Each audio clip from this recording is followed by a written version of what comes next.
Aujourd'hui et demain, le TG Journal vous fait entrer au cœur du pont Pierre-Laporte. On y passe à tous les jours pour plusieurs, mais on le connaît bien mal.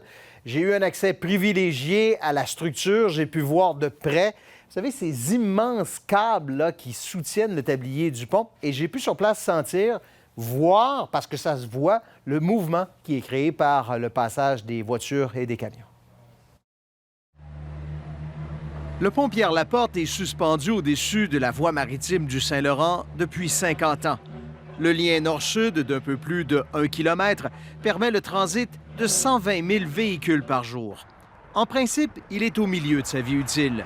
Mais le plan d'entretien de 7 ans présentement en cours risque bien d'allonger son existence. Entrons au cœur de ce géant de béton et d'acier. Le pont Laporte a 50 ans, je le regarde, vous le connaissez beaucoup mieux que moi. Il semble bien se porter, ce pont-là. Effectivement, là, on pourrait dire à 50 ans qu'il a quand même bien vieilli.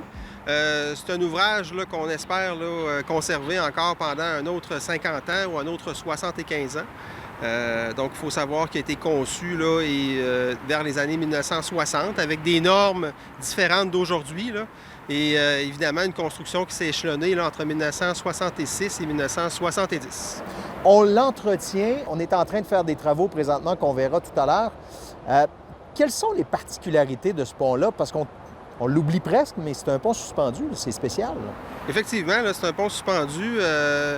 C'est une œuvre en soi. Hein. C'est toujours considéré comme le pont au Canada là, suspendu ayant la travée là, la travée centrale, la travée principale la plus longue. C'est un ouvrage qu'on peut appeler dynamique comme un pont.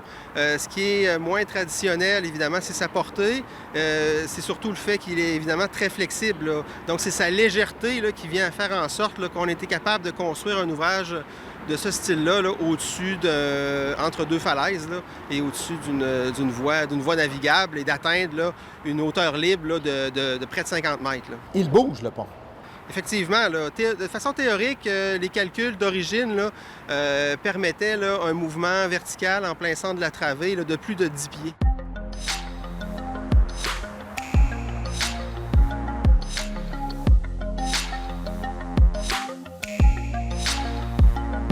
Donc ça, qu'est-ce que je vois ici, là, tous ces câbles-là? Là? Donc effectivement, ça, c'est les 12 580 fils d'un câble porteur. Donc le câble porteur ici, ouest, qui vient s'ancrer au massif nord. Donc c'est des fils en acier, on le verra tout à l'heure avec l'ouverture des câbles, mais c'est des fils qui sont en acier galvanisé d'origine, des fils de un peu moins de 5 mm de diamètre. Donc chacun des fils est divisé là, par un groupe de torons. Puis on vient ancrer au massif rocheux ces fils-là pour reprendre là, la charge. Là. Donc avec cette vue-ci, on voit bien là, le câble porteur là, ouest là, venir s'ancrer au massif de béton, qui lui là, est appuyé puis ancré aussi au roc, là, au massif rocheux de la falaise. Évidemment, on a 4 chambres là, similaires.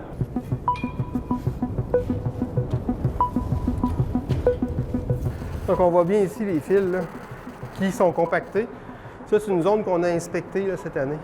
Donc, les petites jonctions que tu vois, c'est des jonctions mécaniques. Là. Soit qu'on a ajouté, ça, c'est des nouvelles qu'on a ajoutées parce qu'on a remplacé des fils. Quand, mettons, vous dites « je veux en prendre un pour le faire inspecter », ouais. On va arriver et on va faire une jonction mécanique comme ça. Oui, c'est des jonctions, là, une marque spéciale là, qui vient de Suisse.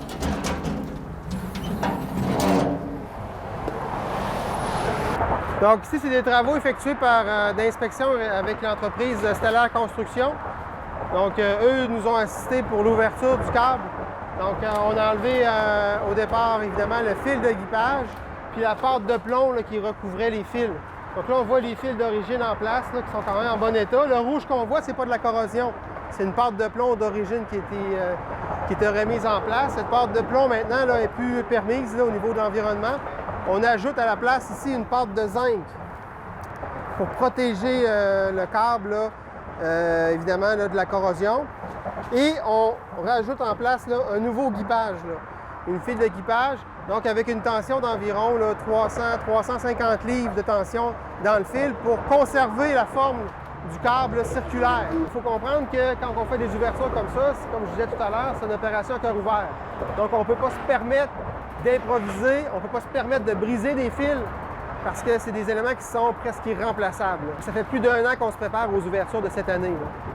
Donc ici, on rentre dans la mise en œuvre, là, évidemment, du câble de la membrane élastomère qui vient par-dessus, en fin de compte, le fil de guipage. Donc les concepteurs du ministère des Transports là, ont choisi là, cette membrane-là, là, de par sa flexibilité, sa résistance là, à l'abrasion. C'est simplement là, appuyé, serré en place avec une bonne tension. Puis ensuite, on voit ici un tapis chauffant. La membrane est chauffée. Donc, on se situe. Ce que vous venez de voir là, c'est le câble, les 2 immenses câbles porteurs de part et d'autre du pont. La suite de demain, on va montrer à l'intérieur du tablier. On va voir que cette section-là subit un nettoyage en profondeur. On retire la corrosion, on change également des pièces pour le remettre pratiquement à l'état neuf. Donc, la suite demain au Téléjournal.